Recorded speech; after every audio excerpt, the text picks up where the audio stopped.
Hello and welcome back to my garden, although we're not really in my garden, we're in my driveway, where I have just proceeded to cut up a bunch of wood. I'm not sure what I'm going to name this video, but some of you may already figured it out. I'm finally going to build the bench that I've been talking about since the beginning of this season, I think. So last year, well actually since I started the garden, the thought of putting benches and/or chairs someplace in the garden has been on my mind. When I first started my garden, finding a place to put a bench or putting a bench anywhere in the garden or chair was just the furthest thing from my mind. I was more concerned about getting beds into place, the layout of the garden, the structure. I was more concerned about those things, and you probably should. Although, if you've built a garden and you started off with where you're going to sit, then let me know in the comments below. So then last year, I put some serious effort into thinking about benches, and I searched all over the interwebs, Amazon primarily, and the reason I searched Amazon primarily was because cost. But the more I researched products on Amazon, the more I realized that they weren't all that good, and they cost quite a bit of money. And if you've shopped for benches, you probably have run across the same thing. So again, let me know in those comments below any of your experiences. In my searches, in my journey, I stumbled across Etsy, and I'm always amazed at the stuff you can find on Etsy. And one of them was a plan on how to build a bench out of 2x4s. I'm not going to give you guys any dimensions of the lumber that I cut today, because that would be unfair to the gentleman who I purchased his plans off. I think it's a gentleman. The person, let's call it the person I purchased from Etsy. What I will tell you is that it was a total of, as per the instructions, it was a total of 9 2x4s. So I chose pressure treated 2x4s again because I'm down here in eastern North Carolina. A lot of heat, a lot of humidity most of the year. So I thought pressure treated would be the best. I'm also going to talk more about what I'm going to do with this, what I'm going to do with the bench later in the video. Stay tuned for that. This, and this piece are all the offcuts. So this is the stuff I didn't use out of the 9 2x4s. And that being said, I think I had 2 mistake cuts. So this piece right here, thankfully, was extra enough that I could take my 2 extra cuts out of this, or 1 extra cut, whatever it was. I took my cut out of this piece, and as you can see, there's still probably about roughly 4 feet here that if I had made another mistake somewhere else in the cut process, there would be enough left over to make another cut. So it's not like you are going to use exactly 9 2x4s perfectly and not have any extra cuts. The one thing I don't have today is 2.5-inch exterior screws, which I will need to assemble this bench. So tomorrow morning, I'm going to go get myself 2.5-inch screws, and then we will assemble this bench. And just like that, I'm back. It's the next day. I have a box full of screws. As I was stating yesterday, I found these plans on Etsy, and again, I'll link them below in the description below. This seemed like the simplest bench for me to make. So as you saw yesterday, I cut all the lumber up to the sizes that was listed in the description. So theoretically, today, I should just be able to start drilling all this together, and it should go together relatively quickly. So I'll only quit rambling and start working.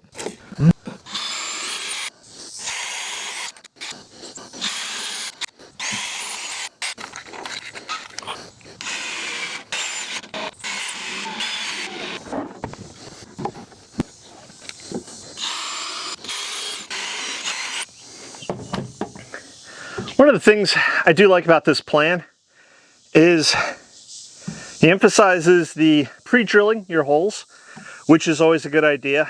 You don't want the wood splitting on you. The other thing is you need minimal tools. You could literally cut all this wood with a handsaw if you wanted to. There are no fancy cuts. There are slightly more intricate cuts towards the end, but I'll go over that in detail too. FYI, this is the first bench I've ever actually built. So I'm just going along right with it, following the instructions. I've never built a wood bench before. I'm not the world's greatest woodworker, and that's one of the other things that appealed to me with this set of plans, is that minimal set of tools, minimal set of cuts. It's not that difficult. I think if I can do it, anybody can do it. I've now got the front and back sets of legs assembled, so now I'm going to look at the instructions and see what's next.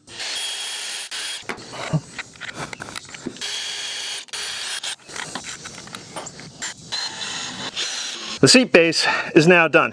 If I didn't mention before, this is a 48-inch wide bench, so you and your significant other or friend or whatever could sit on this bench comfortably, I think, and enjoy your garden. Let me quit prattling, get on, because the sun is roasting me. I want to keep going. The other thing I want to mention real quick is if you have two drills and you could set one up just for your drill bit and then the other one for screwing, then that would be optimal and it would make this project go just a little bit faster. I unfortunately only have the one drill at the moment, so I have to quickly swap between the two. The other thing I want to mention is when I was assembling these pieces and I was doing the corners here, I found it easier for me to drill one pilot hole and put one screw in, and then the boards aren't going to move around on me, and then I could do the other pilot hole and then the other screw. My first corner I tried drilling both, and the shorter piece here was starting to move a little bit on me. That's no good, because then your pilot holes, your two pilot holes won't line up exactly. Maybe a little hint there is just to drill one hole, put your screw in, and that'll hold everything together for your next screw.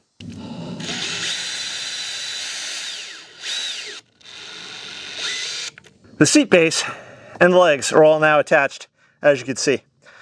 Also, I found it easier, just like as I mentioned with the seat base, to do not one screw at a time, but drill first the first hole, put your screw in. You can then drill the other two holes and put your screws in without worrying about anything really moving around. The one thing I have to say about this bench so far is the person, again, I don't know if it's a he or she, whatever, but the person who came up with this really thought this out. And I mean, we're not even halfway through yet. I don't think we're halfway through. Either way, very sturdy right now from what I can see. And I'm really looking forward to having this done. So let me quit talking and move on to the next step.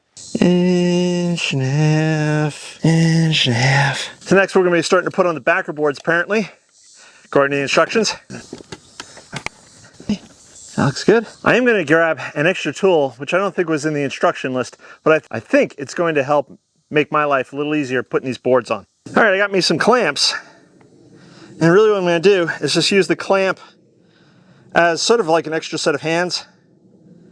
I'm not actually going to clamp the wood, but I'm going to clamp right beneath the board here, just to sort of help it hold it in place or hold it at the level I want. If you had another person helping you, the clamps probably wouldn't be necessary. This is what I'm doing just to help hold this board into place while I get the holes drilled and the screws put in. Okay, so I got the second board put in. I didn't bore you guys with the installation process. I'm trying not to bore you guys as much as possible.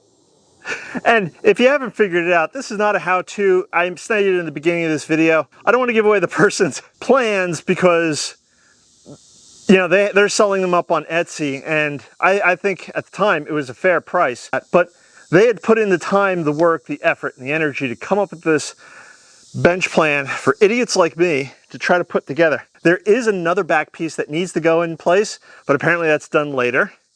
And right now I have to say, this bench is heavy. And that's actually a good thing. It's not going to blow away. It's sturdy too, which again, I really like. I'm moving this back and forth, it's barely jiggling. And we're not even done fully assembling it. So I think when we're done fully assembling it, this is going to be just a rock. And I'm pretty happy about that. The other thing you might want to take into account, which again, I'm sort of rushing through this, so I'm making mistakes as I go along. I have a knot on the front of this top board here, which is kind of gnarly. And I'm not sure what I'm going to do with it at the moment. I do plan on sanding this bench in the future, and I'll talk more about that towards the end of this video. But I may try to fill it in with some wood filler because I'm going to paint this bench. But it's something to take into account. The other thing you want to be careful of, and let's see if I can find a good example. No, there's no good examples right now. I've been fairly careful.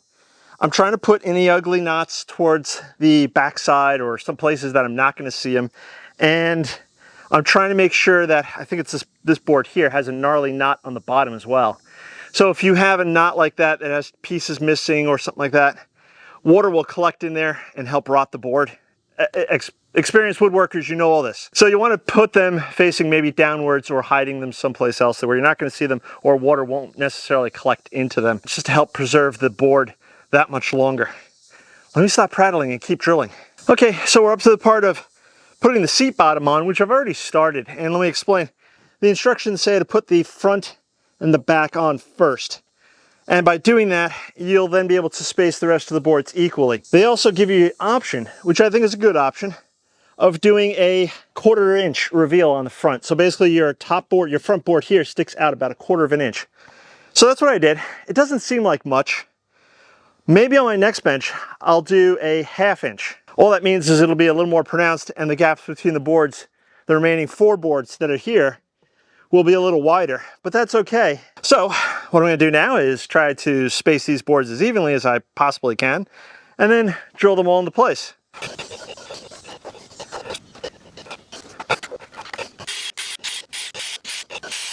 Instead of drilling the holes on the other side next, I think what I'm going to do is put the screws in on one side. This way it'll help hold the boards steady and straight as possible. And then I can do the other side.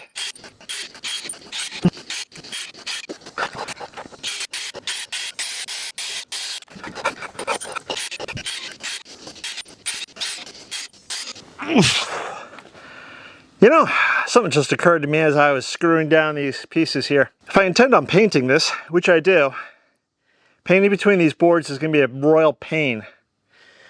Now, theoretically, I can do it with a brush, but it's, yeah. So, in hindsight, if you were intending to painting a bench like this, you might want to turn around and paint it before you screw it all together. Let me stop talking, let's just keep building.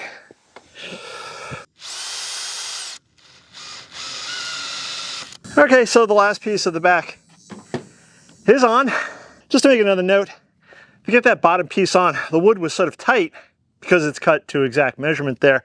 So I had to use my friendly persuader, just a rubber mallet, to help me tap it in exactly into place. So if you have one of these laying around, or somebody with big strong fists, that would work too. Just again, help tap the wood into exactly the right place you need, because at this point everything's pretty tight. So that last piece was a little tough to put in. Now for the last part, the arms. Now the arms require a bit of cutting. Let me explain. These are the arms, and they're going to go right about there. Except there's a small problem. They don't fit. So we have to make a couple of cuts on these arms. One is going to be an L-shaped cut back here, and all this is explained in the instructions.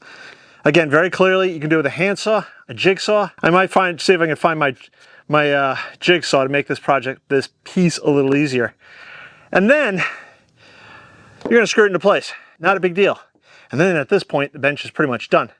There is one more cut to make, and I think that's going to be completely optional, honestly. And that is to make a round cut for the armrest up here. And again, that would probably be that would be easiest to be done with a jigsaw. If you don't have a jigsaw, maybe a hacksaw. That's up to you. You can leave it squarish, maybe just round off the edges with some sandpaper or sander if you have it. Once again, I'm going to stop talking. Go look at the instructions, mark out my wood, and make my cuts. There we go. Bench made for the garden.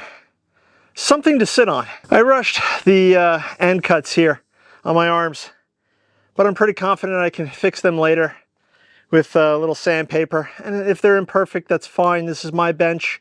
Imperfect is okay by me. The next one I'll do, because I do have enough lumber for another one, but I'm not going to bore you guys with that today. I'll do it when it's cooler out, so I'm not having heat stroke. As you can see, there's enough room for me, enough room for my wife. Arm is at a good height. It's wide enough you could put a beverage there. If you're really clever and you're good at woodworking, you can maybe make yourself a beverage holder or drill something into the wood. Again, it's up to you. If, again, you're good at woodworking or you want to give it a shot or an attempt, you could maybe, instead of doing a 2x4 here for this top board, maybe do a 2x6 and have some sort of little scrolly effect, something along those lines. You could do that too. Before I move this into place, there's one more thing I want to do. I've put 4 rubber feet on the ends. Now, this was not in the instructions, But I did it because, again, heat, humidity, a lot of moisture. If I can keep this pressure treated lumber, this bench, this wood, off of a wet ground as much as possible, all the better. Now let me show you where we're going to put it.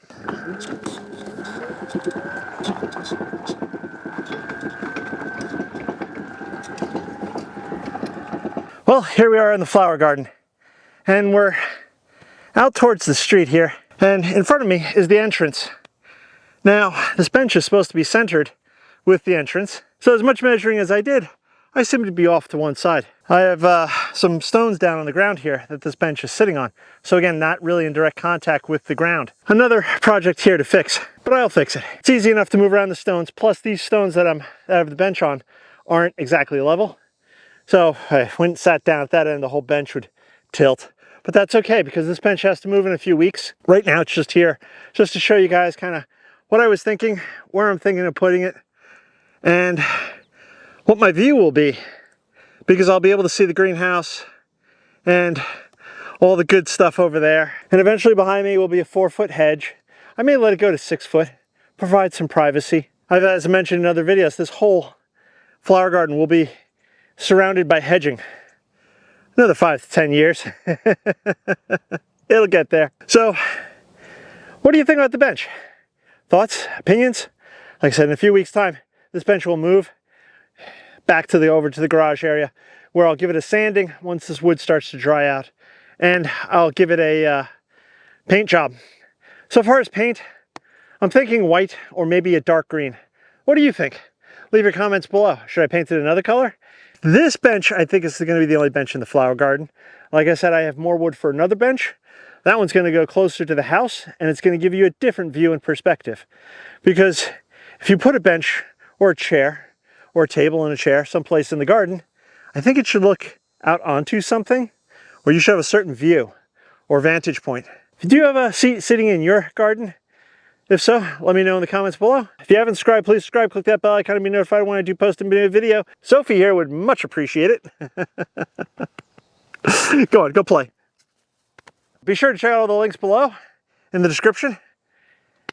And I'm going to catch you guys on the next one. Bye-bye.